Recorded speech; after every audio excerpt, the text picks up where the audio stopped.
नमस्कार दोस्तों, आप देख रहे हैं सिनेमा हॉल और मैं अजय ब्रह्मात्मा। आज मैं आमिर खान की बात करूंगा। आमिर खान का जन्म 14 मार्च 1955 को हुआ था। इस हिसाब से आज वे 55 साल के हो गए। विस्तार में बातें करने के पहले मैं आपको याद दिला दूं कि आप नीचे दिए गए लिंक पर जाकर बाय मी ए कॉफ़ी मेरे लिए कॉफ़ी ख़रीद सकते हैं और इस तरीके से आप मेरी मदद करेंगे, मुझे प्रोत्साहित करेंगे, मेरा समर्थन करेंगे। तो मैं बात कर रहा था आमिर खान की। आमिर खान हिंदी फिल्म इंडस्ट्री के उन नायाब अभिनेताओं में से हैं जिन्होंने पिछले कुछ सालों में एक ख़ास मुकाम हासिल किया है। उन्होंने यह मुकाम अपनी मेहनत से, अपनी लगन से, अपने परफेक्शन से हासिल किया है और परफेक्शन के लिए तो माना ही जाता है कि वे परफेक्शनिस्ट हैं। परफेक्शन की बात आई तो मुझे याद आता है महेश भट्ट का एक आलेख बहुत पहले आया था जिसमें उन्होंने बताया था कि उनके इस परफेक्शन की वजह से उन दोनों में दुराव हुआ था और फिर दोनों अलग हो गए थे, क्योंकि जब वे उनके साथ फिल्में कर रहे थे हम है राही प्यार के, उस समय एक एक चीज़ पर जितना ध्यान देते थे और जिस तरीके से आमिर खान गौर करते थे, यह बात उनको नागवार गुजरी थी। उन्हें लग रहा था कि आमिर खान खुद को बहुत गंभीरता से लेते हैं और यही वजह थी कि जब गुलाम की मेकिंग शुरू हुई तो महेश भट्ट ने निर्देशन की जिम्मेदारी छोड़ दी और उन्होंने अपने असिस्टेंट विक्रम भट्ट को गुलाम की जिम्मेदारी सौंपी। गुलाम अपने आप में एक शिफ्ट है। गुलाम से आमिर खान में बड़ा परिवर्तन आया और वहाँ से हम देखते हैं कि एक नए आमिर खान का उदय होता है। उसके बाद से लगातार वे ऐसे ही सरफरोश आई, उसके बाद और भी कुछ फिल्में आई जिसमें वे अपने एक सही पहचान को लेकर के जद्दोजहद करते नज़र आते हैं। बाद में लगान, जब आशुतोष गोवारिकर ने उनको लेकर लगान बनाई तो लगान बहुत ही महत्वाकांक्षी फिल्म साबित हुई और लगान हिंदी फिल्मों के इतिहास में एक माइलस्टोन इसलिए भी है कि उसने फिल्म निर्माण के तौर तरीके को बदल दिया। पहली बार एडी का कॉन्सेप्ट आया, पहली बार सभी कलाकारों की बराबरी का विचार आया और इस तरीके से वह फिल्म बनी थी। कभी मौका मिले तो सत्यजीत भटकल की लिखी किताब द स्पिरिट ऑफ लगान ज़रूर पढ़ें आप।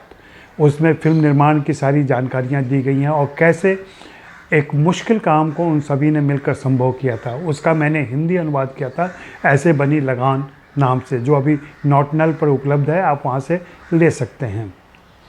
आमिर खान पर और भी काम है मेरे नॉटनल पे, वो भी उपलब्ध हैं, आप वहाँ से उसको पढ़ सकते हैं। आमिर से मेरी दोस्ती लगान के तुरंत बाद हुई थी। उस समय उन्होंने बुलाया था मुझे और लगान के बारे में बातें की थी और बाद में मैंने उनकी पुस्तक का भी अनुवाद किया था द स्पिरिट ऑफ लगान का हिंदी में, ऐसे बनी लगान से। वहाँ से हमारी दोस्ती बढ़ती गई और फिर मंगल पांडे की रिलीज़ के बाद जो स्थितियाँ बनी, जिस तरीके से वे ऑफ मीडिया हो गए थे, उस दरमियान भी मेरा आना जाना मिलना उससे जारी रहा। उस समय वे बहुत भरोसा करते थे, आज भी करते हैं। आज भी जब मेरी कोई बात होती है, मेरी कोई जिज्ञासा होती है तो मैं उनको संदेश भेजता हूँ और उसका फ़ौरन जवाब आता है। आमिर खान निभाते हैं और बहुत ही ईमानदारी से निभाते हैं संबंधों को, ऐसा मुझे लगता है। आमिर खान ने लगान के बाद से फिल्म निर्माण और फिल्म के अपने इन्वॉल्वमेंट को बिल्कुल एक अलग मुकाम पर पहुंचा दिया है और हम लगातार देख रहे हैं जिस तरीके से वे फिल्मों को एक ख़ास मकसद के साथ बनाते हैं और हर फिल्म में एक अलग किस्म की भूमिका में नज़र आते हैं। उसमें उनका रूप स्वरूप भी बदलता है, उनका चेहरा बदलता है, उनकी कद काठी बदलती सी दिखाई पड़ती है। कहीं वे बहुत रिष्ट पुष्ट मोटे हो जाते हैं, कहीं वे छरहरे और बिल्कुल यंग हो जाते हैं और ये शारीरिक मेहनत वे अपने किरदारों को वास्तविकता देने के लिए करते हैं। आमिर खान को लेकर के बहुत सारी बातें चलती रहती हैं, बहुत सारे अफवाह भी चलते रहते हैं। उनके व्यक्तिगत ज़िंदगी को लेकर हमेशा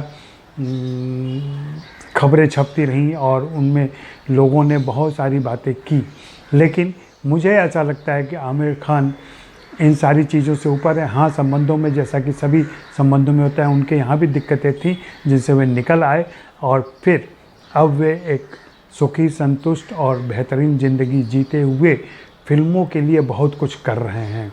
फिल्मों में उनका दृष्टिकोण, फिल्मों में उनका रवैया और फिल्मों की उनकी अभिरुचि फिल्में जिस तरीके से वे चुनते हैं उसको देखकर साफ लगता है कि वे किसी बड़े मिशन पर हैं।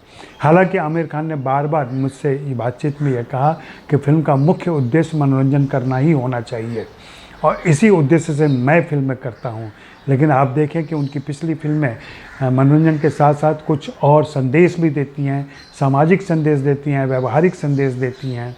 चाहे वो 3 इडियट्स हो, चाहे वो पीके हो, चाहे तारे ज़मीन पे हो, इवन लगान हो, और बाद की फिल्मों में भी ये चीज़ नज़र आती है। हाँ, बीच बीच में वे मसालेदार फिल्में भी करते रहे, जैसे कि गजनी भी की उन्होंने, फना भी की उन्होंने, और भी फिल्में करते रहे, लेकिन मुख्य फोकस उनका ऐसे समसामयिक और ज़रूरी मुद्दों की फिल्मों पर है और इस पर वे पूरा ध्यान देते हैं। और जैसा कि हम सभी जानते हैं कि वे अकेले ऐसे कलाकार हैं जब एक फिल्म पर एक समय काम करते हैं, वो एक समय में 2-3 फिल्में नहीं करते हैं वे। ये काफ़ी दिनों से ये सिलसिला चल रहा है। हालांकि अब ये बात दूसरे अभिनेता अभिनेत्री भी अपनाने लगे हैं कि वे एक ही फिल्म पर फोकस करते हैं। तो बहुत सारी प्रवृत्तियां उन्होंने बदल दी हैं हिंदी फिल्मों की, और बहुत सारी धारणाएं बदल दी हैं। तो उन धारणाओं को समझने, उन प्रवृत्तियों को देखने समझने की ज़रूरत है और यह जानने की ज़रूरत है कि इस व्यक्ति का क्या योगदान है।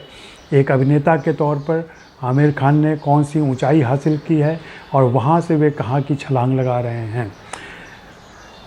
मैं उनको जन्मदिन के मौके पर बधाई देता हूँ और जैसा कि कल पता चला उनके मैनेजर से कि इस बार वे जन्मदिन के मौके पर अपने प्रशंसकों और पत्रकारों से नहीं मिल रहे हैं कोविड की वजह से, तो इसलिए शायद उनसे मुलाकात भी लोगों की नहीं होगी, ना उनकी बातें आजकल में छप के आएंगी।